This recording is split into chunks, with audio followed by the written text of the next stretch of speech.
Hello అండి, welcome to మావి చిగురు స్టోరీస్. ఈరోజు కథ మాయా మూడు దయ్యాలు. ఈ కథ మొదలు పెట్టే ముందు ఈ ఛానల్ని కొత్తగా చూసేవాళ్ళు, ఇంతవరకు సబ్స్క్రైబ్ చేయని వాళ్ళు సబ్స్క్రైబ్ చేసి సపోర్ట్ చేయండి.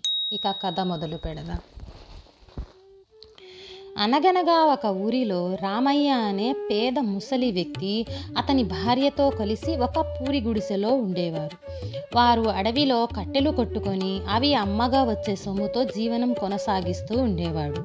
కానీ వారికి రోజు సరిగ్గా తినేందుకు ఆహారం కూడా ఉండేది కాదు. వారికి పిల్లలు లేరు, అందుకే ఆ వయసులో కూడా తిండికి కష్టపడాల్సి వస్తుంది.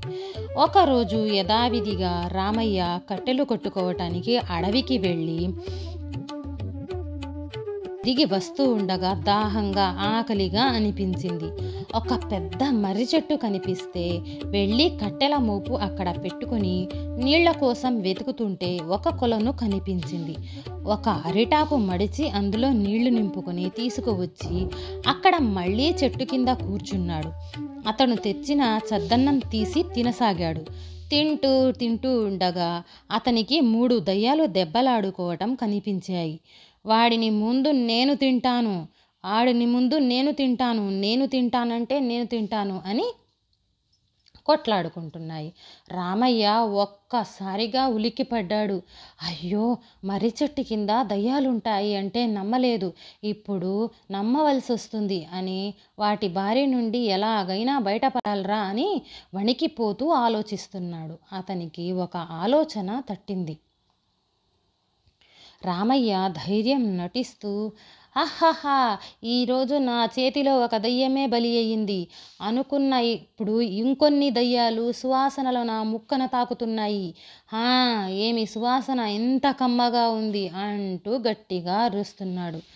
మొదటి దయ్యం, ఒరేయ్ వీడేంట్రా దయ్యాలను తింటానంటున్నాడు, ఎంతమందిని భయపెట్టి తరిమేసుంటాం, కానీ వీడు భయపడకపోగా మనల్ని తింటా అంటున్నాడు, నిజంగా తింటాడేమో.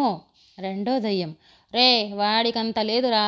మూడో దయ్యం, వాడి చేతిలో ఏదో ఉంది చూడండి రోయ్. ఇవన్నీ వింటున్న రామయ్య తింగరి దయ్యాల్లాగా ఉన్నాయి, వీటిని తొందరగా బోల్తా కొట్టించి తప్పించుకోవచ్చు అనుకొని, అబ్బా ఈ దయ్యం పేగుల ఖైమా ఎంత బాగుంది, తింటుంటే ఇంకా ఇంకా తినాలని ఉంది అనగానే దయ్యాలన్నీ ఆ చద్దిని చూసి నిజంగా పేగుల ఖైమా అని అనుకుని వణికిపోతూ రామయ్య దగ్గరకు వచ్చి ఇలా అన్నాయి. ఓ మానవా, మమ్మల్ని తినొద్దు, మమ్మల్ని విడిచిపెట్టు అని బ్రతిమాలాయి. కావాలంటే ఈ చెట్టు వదిలి దూరంగా పారిపోతాము అనగానే రామయ్య, మీరు పారిపోతే మరి నా ఆకలి తీరేదెలా అన్నాడు. మొదటి దయ్యం, నీకు 3 కోరికలు తీర్చే శక్తి మాకుంది మానవా, నీకేం కావాలో కోరుకో తీరుస్తామంది. రామయ్య అడిగిందే తడవుగా, నాకు ఒక పెద్ద ఇల్లు కావాలి. మొదటి దయ్యం, ఓ సింతేనా అని మంత్రం చదివింది. రామయ్య, నాకు డబ్బు కొరత ఉండకూడదు. రెండో దయ్యం, నీ కోరిక తీరిపోయింది అన్నాడు. నాకెప్పుడు కావాలనుకున్నా కోరుకున్న ఆహారం వెంటనే కావాలి అన్నాడు. మూడో దయ్యం, ఓ సంతేనా అని మంత్రం చదివింది. ఇవన్నీ వచ్చేసి ఉంటాయి, నువ్వు ఇంటికెళ్ళు మానవా అని 3 ఒకేసారి అన్నాయి. అంతే, రామయ్య పరుగున కట్టెలు కూడా వదిలేసి ఇంటి బాట పట్టాడు.